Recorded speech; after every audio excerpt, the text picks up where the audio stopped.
கர்த்தராகிய இயேசுவின் இனிமையுள்ள நாமத்தில் நான் உங்களை வாழ்த்துகிறேன், வரவேற்கிறேன். இந்த நாடுகளில் தேவனுடைய வார்த்தையுமாய் உங்களோடு கூட ஆயிருக்க கர்த்தர் கிருபை செய்திருக்கிறார். அவர் நல்லவர், வாக்கு மாறாற்ற தேவன், நம்மை ஆசீர்வதிக்கிறவராய் அவர் நம்மோடு கூட இருக்கிறார். இன்னைக்கு கடந்து வந்திருக்கிற உங்களை யாவரையும் நசரனாகிய இயேசுவின் இனிமையுள்ள நாமத்தில் வரவேற்கிறேன். தேவன் நம்மை ஆசீர்வதித்து வழி நடத்துவார். நாம் ஜெபிக்கலாம். பரிசுத்த பிதாவே, இன்னைக்கு ஆண்டவரே, நாங்கள் ஒரு மனதோடு உம்முடைய பாதத்தில் அமர்ந்திருக்க தேவனே, உம்முடைய வார்த்தைகளை தியானிக்க நீர் எங்களுக்கு கிருபை செய்திருக்கிறதுக்காக ஸ்தோத்திரம். தேவனே, நீர் பரிசுத்தராய் உண்மையுள்ளவராய் நீர் எங்களை வழி நடத்துதவராய் கூட இருக்கிறதுக்காக ஸ்தோத்திரம். தேவனே, இந்த ராத்திரி வேளையில் உம்முடைய தெய்வீக பிரசன்னம் ஓரோ மக்கள் மேலும் ஊற்றப்படுதவைக்காக ஸ்தோத்திரம். நாங்கள் விசுவாசத்தோடு நம்பிக்கையோடு உம்முடைய பாதத்தில் அமர்ந்திருக்கிறேன். தேவனே, இந்த நேரத்தில் உம்முடைய கிருபையால் உம்முடைய அபிஷேகத்தால் நீர் எங்களை நிரப்புதவைக்காக ஸ்தோத்திரம். வந்திருக்கிற ஒவ்வொரு மக்களையும் உம்முடைய கரத்தில் ஒப்புக்கொண்டிருக்கிறேன். எல்லா மக்களையும் நீர் ஆசீர்வதித்து பலப்படுத்தும். ஆண்டவரே, வசனங்களை புரிய, வசனங்களை தியானிக்கும் போது உம்முடைய தேவ பிரசன்னம் எங்கள் நடுவில் இறங்கப்படட்டும். நீங்க வந்திருக்கிற எல்லா மக்களையும் நீர் ஆசீர்வதித்து பலப்படுத்துவதற்காக ஸ்தோத்திரம். நாங்கள் வசனங்கள் தியானிக்கும் போது தேவனே, உம்முடைய பரிசுத்த ஆவியால் நீர் எங்களை நிரப்பி வழி நடத்தும். இயேசுவின் நாமத்தில் தரபிதாவே, ஆமேன், ஆமேன். கர்த்தர் நம்மை ஆசீர்வதித்து வழி நடத்துத தேவன். கர்த்தருடைய பிள்ளைகளே, இந்த நாளுகளில் தேவன் நம்மை ஆசீர்வதிக்க வல்லமை உள்ளவராய் இருக்கிறார். நாம் வசனத்துக்கு நேராய் கடந்து செல்லலாம். மத்தேயு 10ஆம் அதிகாரம் அதின் 8ஆம் வசனம் நாம் வாசிக்கலாம். மத்தேயு 10ஆம் அதிகாரம் அதின் 8ஆம் வசனம். வியாதி உள்ளவர்களே சொஸ்தமாக்குங்கள், குஷ்டரோகிகளே சுத்தம் பண்ணுங்கள், மரித்தோரே எழுப்புங்கள், பிசாசுக்களே துரத்துங்கள், இலவசமாய் பெற்றீர்கள், இலவசமாய் கொடுங்கள். கர்த்தருடைய பிள்ளைகளே, நாம் இங்கே இந்த வசனத்தை பார்க்கும் போது இயேசு தமது 12 சீஷர்களையும் கூப்பிட்டு அவர் ஊழியத்துக்காக அவர்களே அதிகாரத்தோடு அனுப்புவதை நாம் இந்த அதிகாரத்தில் பார்க்கிறோம். 1ஆம் வசனத்தில் நாம் வாசிக்கும் போது சீஷர்களை அவரிடத்தில் வரவழைத்து அசுத்த ஆவிகளை துரத்தவும் சகல வியாதிகளையும் சகல நோய்களையும் நீக்கவும் அவர்களுக்கு அதிகாரம் கொடுத்தார். இந்த 12 சீஷர்களையும் இயேசு கூப்பிட்டு அவர்களுக்கு அதிகாரத்தை கொடுக்கிறார். எதுக்காக உள்ள அதிகாரத்தை கொடுக்கிறார்? சீஷர்களே 12 பேருக்கும் அசுத்த ஆவிகளை துரத்துவதற்கான உள்ள அதிகாரத்தை கொடுக்கிறது. அதே மாதிரி சகல வியாதிகளையும் சகல நோய்களையும் நீக்கவும் அவர்களுக்கு அதிகாரத்தை கொடுத்திருக்கிறது.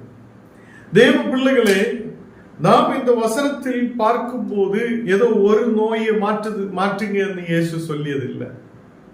ஏதோ கொஞ்சம் அப்படியே போய் சின்னதா இருக்குது ஜுரத்தை மட்டும் ஜெபிச்சு மாற்றுங்க என்று சொல்லியது இல்லை. கால் வலிக்கு மட்டுமாக இயேசு அதிகாரம் கொடுத்தது அல்ல. சகல நோய்களையும் மாற்றுவதற்காக சீஷர்களுக்கு இயேசு அதிகாரத்தை கொடுக்கிறார். சகல வியாதிகளையும் குணமாக்குவதற்காக இந்த 12 சீஷர்களுக்கும் இயேசு அதிகாரத்தை கொடுக்கிறது. அப்படியே அவர் இந்த 12 சீஷர்களையும் அனுப்பிவிடும் போது அவர் இந்த சீஷர்களோடு சொல்லுத வார்த்தை தான் நாம் இந்த 8ஆம் வசனத்தில் வாசிச்சு கேட்டிருக்கிறது. வியாதி உள்ளவர்களே சொஸ்தமாக்குங்கள்.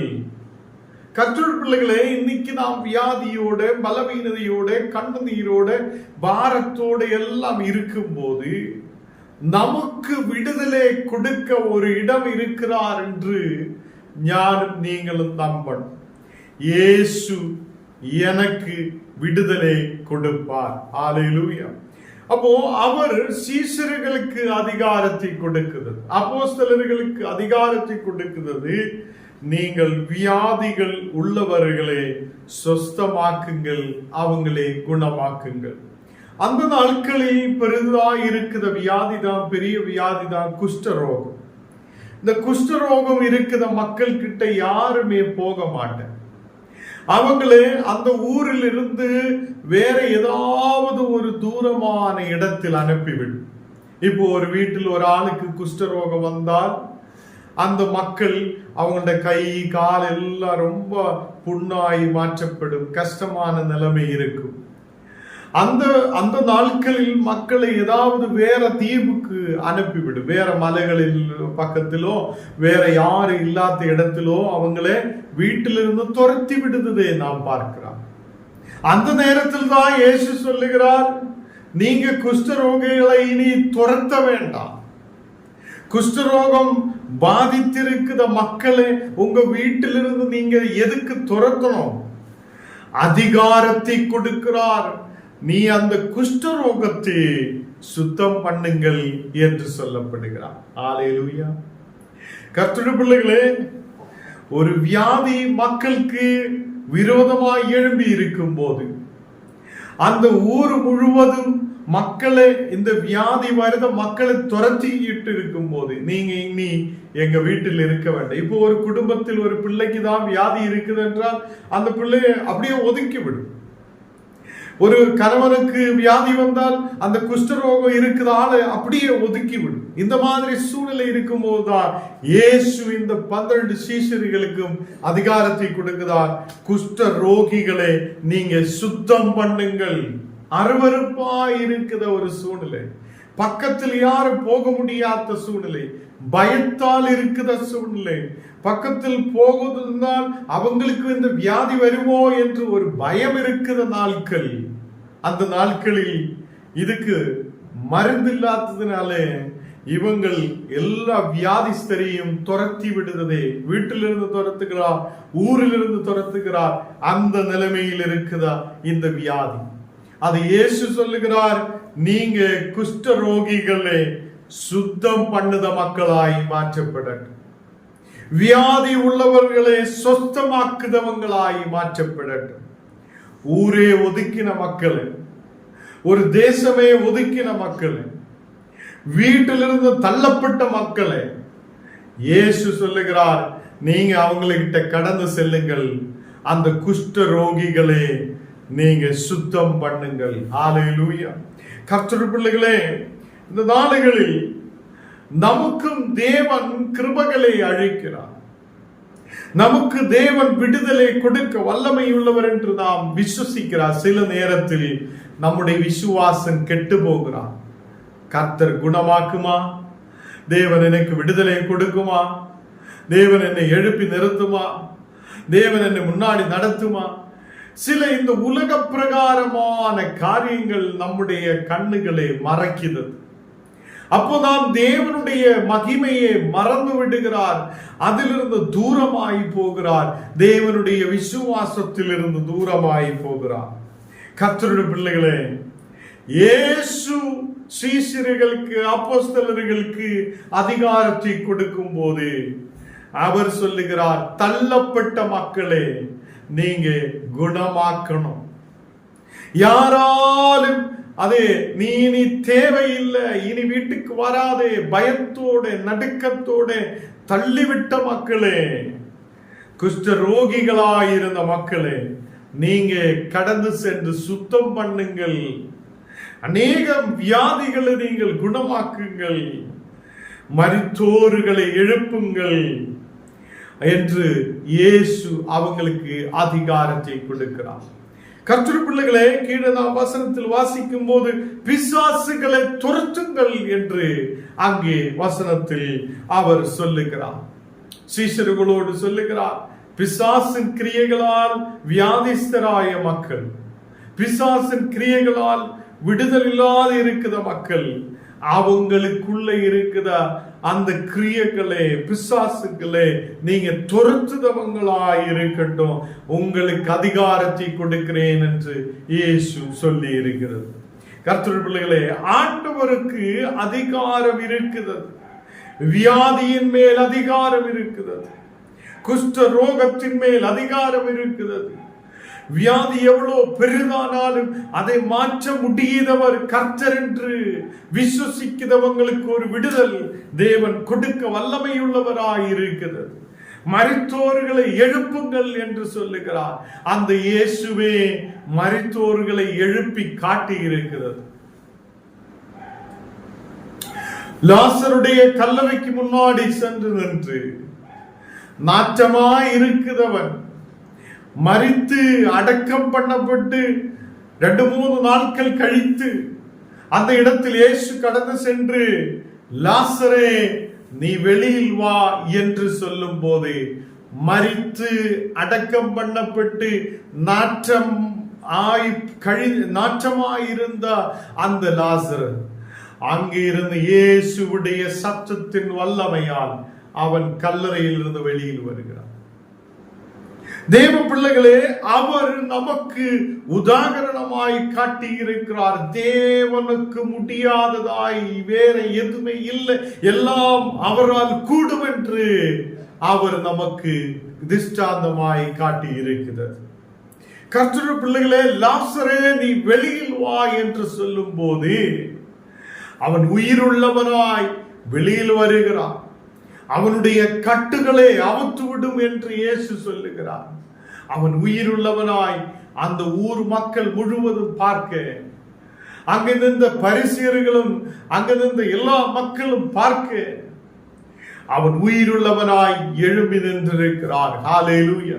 இன்னைக்கு என்ன கேட்கிற கர்த்தருடைய பிள்ளைகளே, உன் குடும்பத்தில் ஒரு பலவீனம் இருக்கலாம். நீ கேட்கிற மக்கள் விசுவாசத்தில் கம்மியாயிருக்கலாம். எனக்கு இது ஆகுமா, எனக்கு இனி முன்னாடி போக முடியுமா என்று சொல்லி ஒரு கவலையோடு இருக்கலாம். நீ ஒரே ஒரு விஷயம் செய்யட்டும், இயேசுவில் முழுமையாய் நீ விசுவசிக்கட்டும். அவர் எனக்காக பெரிய காரியத்தை செய்வார். அவர் என் குடும்பத்தை வழி நடத்துவார். அவர் என் குடும்பத்தை ஆசீர்வதிப்பார். அந்த தேவன் என் குடும்பத்தை வழி நடத்த உண்மையுள்ளவர் என்று நாம் விசுவசிக்கட்டும். ஹல்லேலூயா. கர்த்தருடைய பிள்ளைகளே, இந்த நாடுகளில் இந்த வசனம் கேட்கும் போது நம்ம கூட நிறைய வியாதிஸ்தரை நாம் கடந்து வந்து சேர்ந்து பார்க்க போகும்போது அநேகர் தூரமாய் நிற்கிறதை பார்க்கலாம். நிறைய பேர் வியாதிகளை பார்த்து பயப்படுகிறார். அவனுக்கு இருக்கிற வியாதி நமக்கு வருமா, நம்ம ஜெபிக்க போகிறார், எதுக்காக அந்த வியாதிஸ்தரை ஜெபிக்க போனோம், தூரமா நிக்கலாம் என்றெல்லாம் சொல்லி யோசிக்கிற அநேகர் இருக்கலாம். கர்த்தர் அப்படி சொல்றது கிடையாது. நீ வியாதிஸ்தனை பார்க்கும்போது தூரமாய் போ, நீ வியாதிஸ்தனை குஷ்டரோகியை பார்க்கும்போது தூரமாய் போ என்று இயேசு சொன்னதில்லை. வியாதிஸ்தனை பார்க்கும்போது அவனை சொஸ்தமாக்குங்கள் என்று சொல்லுகிறான். வியாதிஸ்தனை பார்க்கும் போது அவனுக்கு ஒரு விடுதல் இயேசுவின் நாமத்தில் கொடுக்க அவர் அதிகாரத்தை கொடுத்திருக்கிறது. குஷ்ட ரோகியாய் பெரிய, அந்த காலத்திலே பெரிய வியாதிதான் குஷ்டரோகம்.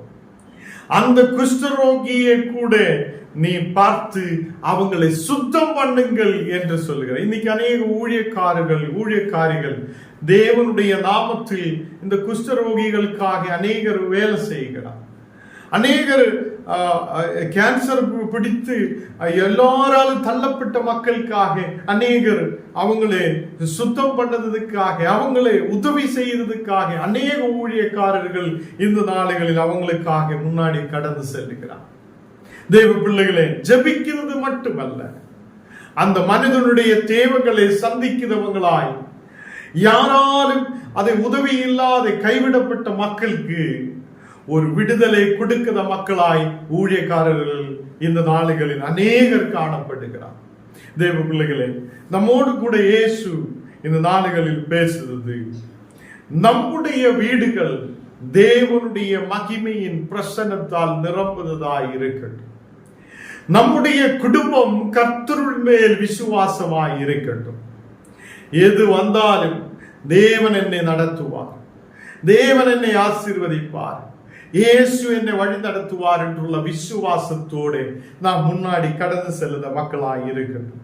இங்கே சீஷர்களை அனுப்பிவிடும் போது இயேசு சொல்லுகிறார், நீங்க பிரசங்கிக்குங்கள், நீங்க பரலோக ராஜ்யம் சமீபித்திருக்கிறது என்று பிரசங்கம் பண்ணுங்கள் என்று சொல்லுகிறார். மத்தேயு 10:7 சொல்லுகிறார், பரலோக ராஜ்யம் சமீபித்திருக்கிறது என்று பிரசங்கம் பண்ணுங்கள் என்று சொல்லி இருக்கிறார். தேவ பிள்ளைகளே, இந்த நாடுகளில் சீஷர்களை அதிகாரத்தோடு அனுப்புகிறார்.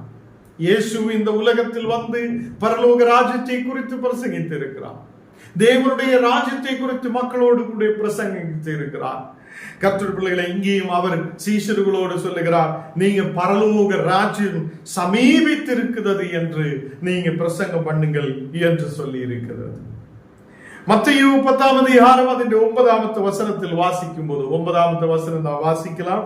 உங்கள் கச்சைகளில் பொன்னையாவது வெள்ளியாவது செம்பையாவது வழிக்காக பையாவது 2 அங்கிகளையாவது பாதரட்சைகளையாவது தடியையாவது தேடி வைக்க வேண்டாம் என்று அங்கு சொல்லுகிறார்.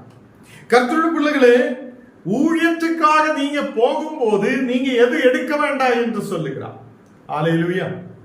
நான் இப்போ ஊழியத்துக்காக பள்ளிப்பட்டு மக்களுடைய குடும்பத்தில் கடந்து செல்லும் போது அவங்களுக்கு நான் புறப்பட்டு திரும்பி வரும்போது எனக்காக தண்ணியும் அங்கே மோரும் எல்லாமே அவங்களை ஆயத்தப்படுத்தி கொடுக்கிறான்.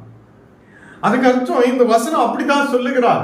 ஊழியக்காரர் எதை எடுக்காத போங்க, அந்த இடத்தில் உனக்காக எல்லாவற்றையும் ஆயத்தப்படுத்த தேவன் உண்டு என்று சொல்லுகிறார்.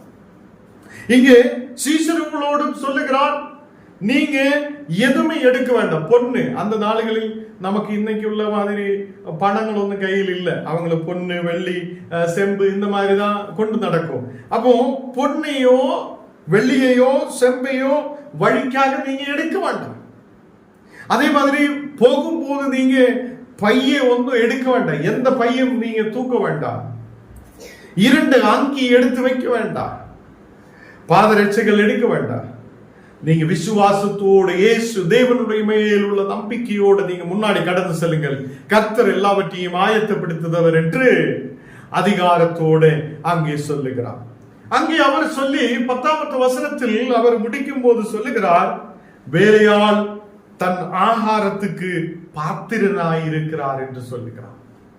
வேலையால், வேலைக்காரன் தன் ஆகாரத்துக்கு அவன் பாத்திரனாயிருக்கிறார் என்று சொல்லுகிறார். கர்த்தருடைய பிள்ளைகளே, ஊழியக்காரை அனுப்பும் போது அந்த சீஷர்களே ஊழியத்துக்காக இஸ்ரவேல் ஜனத்துக்குள்ளே கடந்து சென்று தேவனுடைய வசனத்தை அறிவிக்கிறதுக்காக பரலோக ராஜ்யம் சமீபித்திருக்கிறார் என்று பிரசங்கம் பண்ணதுக்காக அனுப்பும் போது அவர் சொல்லுகிறார், நீங்க பை எடுக்க வேண்டாம், 2 அங்கி எடுக்க வேண்டாம், எதுவுமே உனக்காக எது நீ எடுத்து கொண்டு போக வேண்டாம். அந்த இடத்தில் உனக்காக எல்லாம் ஆயத்தப்படுத்துத தேவன் உண்டு என்று விசுவாசத்தோட கடந்து செல்லு என்று தேவன் சொல்லி இருக்கிறது.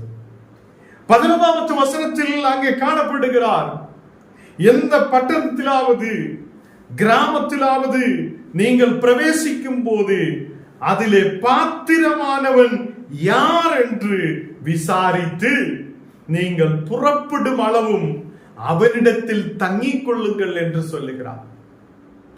கர்த்தருடைய பிள்ளைகளே, ஓரோ கிராமத்திலும் ஓரோ பட்டணத்திலும் ஓரோ ஊழியக்காரர் கடந்து செல்லும் போது தேவனுடைய நாமத்தில் ஆசீர்வதிக்கப்பட்ட சில பிள்ளைகள் இருக்கும்.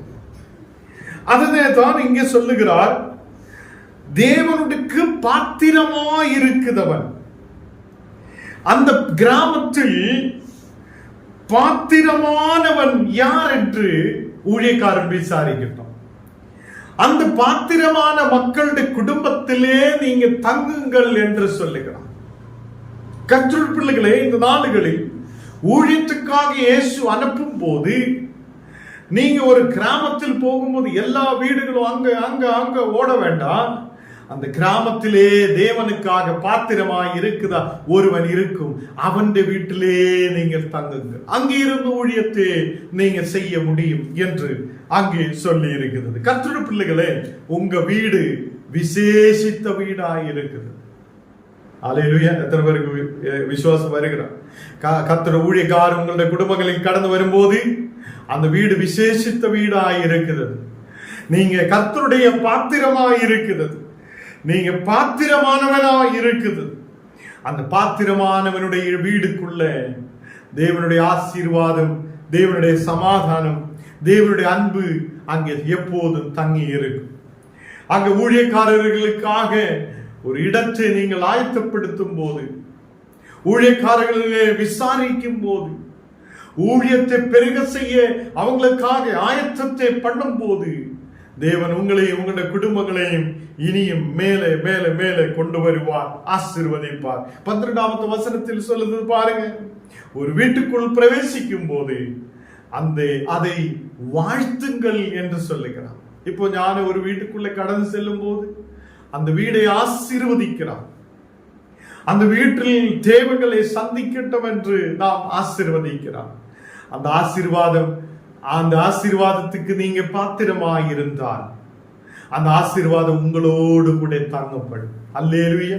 இந்த நாளில் கர்த்தருடைய பிள்ளைகளே, நாம் ஊழியத்தில் கடந்து செல்லும் போது உங்களுக்கும் சில விஷயங்கள் தேவன் சொல்லி இருக்கிறது. ஊழியக்காரர்களுக்கும் சில அதிகாரத்தை தேவன் கொடுத்திருக்கிறது. அப்போ உங்க வீட்டுக்குள்ள பிரவேசிக்கும் போது ஊழியக்காரர் என்ன சொல்லும்?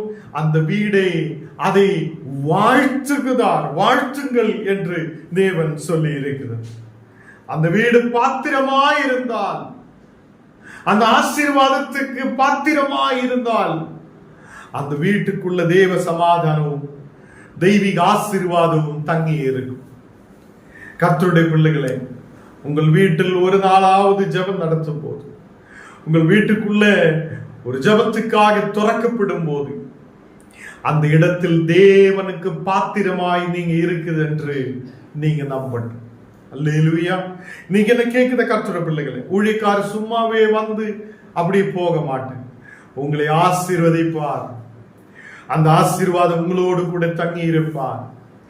அந்த ஆசீர்வாதத்தின் பாத்திரமாய் நீங்க இருக்கும் போது அந்த ஆசீர்வாதம், கர்த்தருடைய வாக்குத்தத்தங்கள் உங்கள் மேல் நிறைவேறப்படுவார்.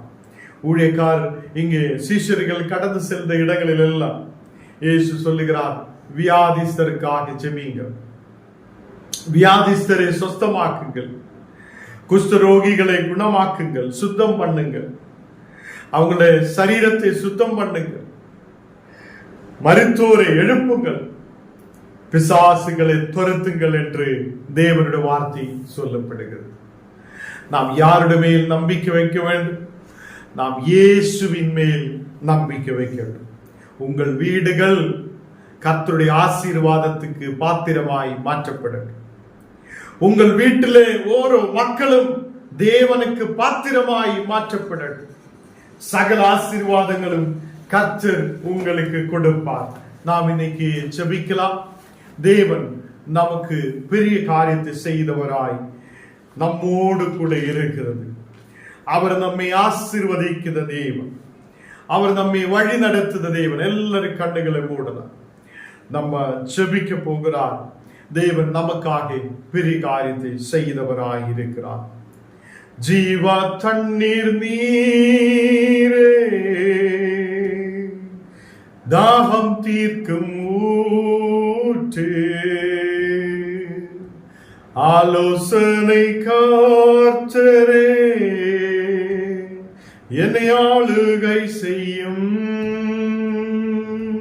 ஜீவா தண்ணீர் நீரே, தாகம் தீர்க்கும் ஊற்று, ஆலோசனை காத்தரே, என்னை ஆளுகை செய்யும். வாரும் தூயாவியே, உன் பிரசன்னத்தை வாஞ்சிக்கிறோ, உன் வல்லமையால் என்னை நிறைத்து நீர் ஆளுகை செய்யும். வாரும் தூயாவியே, உம் பிரசன்னத்தை வாஞ்சிக்கிறோ. உம் வல்லமையால் என்னை நிறைத்து நீர் ஆளுகை செய்யும். கர்த்தர் நம்மை ஆசீர்வதிக்கிறவராய், அவர் நம்மை விடுவிக்கிறவராய், அவர் நம்மை அபிஷேகத்தால் நிரப்புதவராய், அவர் நம்மோடு கூட இருக்கிறது. ஹல்லேலூயா. சகல அதிகாரமும் இயேசுவில் நல்கப்பட்டிருக்கிறது. அந்த அதிகாரத்தை அப்போஸ்தலர்களுக்கு இயேசு கொடுத்திருக்கிறார். அந்த நாளுகளில் நீங்க கடந்து சென்று எல்லா வியாதிஸ்தரை குணமாக்குங்கள், குஷ்டரோகிகளை சுஸ்தமாக்குங்கள், ஒரு விடுதலை கொடுங்கள் என்று சொல்லி, பிசாசுகளை துரத்துங்கள் என்று சொல்லி, மருத்துவர்களை எழுப்புங்கள் என்று சொல்லி அதிகாரத்தோடு அவங்களை அனுப்பிவிட்ட போது, தேவனே, அந்த வார்த்தைகள் இன்னைக்கு நாங்கள் தியானிக்கும் போது இன்னைக்கும் நாங்கள் விசுவசிக்கிறேன், நீர் எங்களை அதிகாரத்தோடு வழி நடத்துதவராய் கூட இருக்குதற்காக ஸ்தோத்திரம். தேவனே, ஒவ்வொரு வீடுகளும் கர்த்தரே உம்முடைய சாட்சிகளாய் எழுப்பப்படட்டும். ஓரோ கிராமத்திலும் ஓரோ பாத்திரமான பிள்ளைகளை நீர் வைத்திருக்கிறதற்காக ஸ்தோத்திரம். தேவனுக்கு பாத்திரமாக, தேவனுடைய ஊழியத்துக்கு பாத்திரமாக ஓரோ வீடுகளை நீர் ஆயத்தப்படுத்தி இருக்கிறதற்காக ஸ்தோத்திரம். குடும்பங்களின் மேல் கர்த்தருடைய வல்லமை இறங்கட்டும். தேவ சமாதானம் ஒரு குடும்பங்களிலும் தங்கி இருக்கட்டும். இன்னைக்கு கடந்து வந்திருக்கிற எல்லா மக்களையும் உம்முடைய கரத்தில் ஒப்பு கொடுக்கிறேன். விசேஷமாக ஆண்டவரே, பள்ளி போயிட்டு வந்து கடந்து வந்திருக்கிறதா ஆண்டவரே, அந்த சசி குடும்பத்துக்காக நாங்கள் செபிக்கிறேன். இந்த மக்களை முழுவதாக ஆசீர்வதியும். விசேஷால் அந்த சின்ன பிள்ளைக்காக செபிக்கிறேன். அந்த மகனுடைய சரீரத்தின் மேல் இருக்கிற சகல பலவீனதைகள் நீர் போன நாளுகளில் மாற்றி கொடுத்திருக்கிறதற்காக ஸ்தோத்திரம். நாங்கள் விசுவசிக்கிறேன், அந்த பிள்ளை நல்ல நிலையில் முன்னாடி கடந்து செல்லும். அவனை சொஸ்தமாக்கி இருக்கிறது தேவன். இனி எந்த சத்ருவின் கிரியைகளும் அணுகாதபடிக்கு அக்கினி வேலி கட்டி நீர் பாதுகாக்கும். அந்த குடும்பத்தில் எல்லா மக்களையும் உன்னுடைய கரத்தில் ஒப்புக்கொண்டிருக்கிறேன். பாதுகாத்து வழி நடத்தட்டும் தேவனே. நாளுகளில் அப்பா, அந்த கோபி ஃபேமிலிக்காக செபிக்கிறேன். இந்த மக்களை குடும்பத்தோடு நீர் ஆசீர்வதித்து வழி நடத்தும். அந்த குடும்பத்தில் பிள்ளைகளை எல்லாம் நீர் ஆசீர்வதியும் தேவனே. ஆசீர்வதிக்கப்பட்ட நிலையில் இந்த மக்கள் அந்த தேசத்தில் ஆயிருக்க, விசுவாசத்தோடு நம்பிக்கையோடு ஆயிருக்க நீர் கிருபை செய்ததுக்காக ஸ்தோத்திரம். கொண்டாட பகுதியில் வந்திருக்குதா தேவனே, சிஸ்டருக்காக, செய்தவி சிஸ்டருக்காக செபிக்கிறேன். இந்த மகளையும் தேவனே நீர் ஆசீர்வதி. அவங்களுடைய எல்லா கட பிரச்சனைகள் பூர்வமாய் மாற்றிக்கொண்டும் அவங்களுடைய பிரதருக்காக, குடும்பத்துக்காக ஜெபிக்கிறேன். ரட்சிப்புக்குள்ள கடந்து வர, தேவனுடைய விசுவாசத்துக்குள்ள கடந்து வர நீர் கிருபை செய்யும். அவங்களோட அம்மாவுக்காக, அந்த குடும்பத்தில் எல்லா மக்களுக்காக ஜெபிக்கிறேன். ஒரு விடுதலையை கொண்டு தரப்பட்டு விசேஷால் இன்னைக்கு நரேஷுக்காக நாங்கள் ஜெபிக்கிறேன். அந்த கட்டிக்க பள்ளியில நரேஷுக்காக விசேஷமாய் ஜெபிக்கிறேன். இன்னைக்கு ஜெபிக்க சொல்லி இருக்கும் போது தேவனே, அந்த மகனுடைய சரீரத்தில் இப்போ இருக்கிற எல்லா பலவீனதைகள் நீர் மாற்றி கொடுத்து, நீர் விடுதலை கொடுத்து ஆசீர்வதிக்கிறதற்காக ஸ்தோத்திரம். இன்னைக்கு இந்த மீட்டிங்கில் அந்த மகன் கடந்து வந்திருக்குது என்றால் ஆண்டவரே, இப்பொழுதே மகன் இருக்கிற இடத்து இயேசு தொடுதற்காக ஸ்தோத்திரம். எல்லா பலவீனதைகள் மாற்றி இப்போ சௌக்கியத்தை கொண்டு நிரப்புதற்காக ஸ்தோத்திரம் ஆண்டவரே. அதே மாதிரி கேரளா பகுதியில் வந்திருக்கிறது மக்களுக்காக ஜெபிக்கிறேன். அந்த குடும்பத்தில் மகனுக்காக விசேஷமாய் ஜெபிக்கிறேன். கால்களின் மேல், சரீரத்தின் மேல் இருக்கிற எல்லா தீ கொண்டு பொள்ளிய எல்லா சூழ்நிலைகள் இயேசுவின் நாமத்தில் அந்த காயங்கள் ஆற்றப்படட்டும். பூர்ணமாய் சௌக்கியம் உண்டாகட்டும். ஒரு விடுதல் உண்டாக நீர் கிருபை செய்ய இயேசுவே. உம்முடைய கரம் தொடப்படட்டும் ஆண்டவரே. நீர் அதிகாரத்தை கொடுத்திருக்கும் போது தேவனே, அதே அதிகாரத்தை பயன்படுத்தி நாங்கள் செபிக்கும் போதே உம்முடைய கரம் அவங்களை தொடட்டும் அப்பா. ஒரு விடுதல் உண்டாகுதற்காக ஸ்தோத்திரம். இந்த மகளை நீர் ஆசீர்வதித்து பலப்படுது. வியாதிகள் பலவீனங்கள் மாற்றும். வெளிநாட்டில் இருக்குது இந்த மக்களை உம்முடைய கரத்தில் ஒப்பு கொடுக்கிறேன். இந்த மக்களை நீர் ஆசீர்வதித்து வழி நடத்தும் தேவனே. இந்த நேரத்தில் அப்பா, அந்த சைதன்யா சிஸ்டருக்காக குடும்பத்துக்காக ஜெபிக்கிறேன். அதே மாதிரி அந்த பகுதியில் ஆயிருக்குத சேகர் பிரதருக்காக குடும்பத்துக்காக ஜெபிக்கிறேன். தேவனே கட்டிக்கப்பள்ளியில் இருக்கிற புஜி பிரதருக்காக குடும்பத்துக்காக ஜெபிக்கிறேன். தேவனே யாரெல்லாம் எங்களை கூப்பிட்டு ஜெபிக்கிறோம் அந்த மக்களுடைய குடும்பங்களின் மேல் தேவ சமாதானம் இறங்கி செல்லட்டும். தெய்வீக பிரசனம் இறங்கி செல்லட்டும். உம்முடைய பிரசனத்தால் நிரப்பி ஆசீர்வதி. எங்களை மட்டும் தாழ்த்துகிறேன், அர்ப்பணிக்கிறேன். இயேசுவின் நாமத்தில் தரப்பிதாவே, ஆமென். என் ஆத்மாவே கர்த்தரை ஸ்தோத்திரம், என் முழு உள்ளமே பரிசுத்த நாமத்தை ஸ்தோத்திரம். என் ஆத்மாவே கர்த்தரை ஸ்தோத்திரம். கர்த்தர் செய்த சகல உபகாரங்கள் மறவாதே. ஆமென்.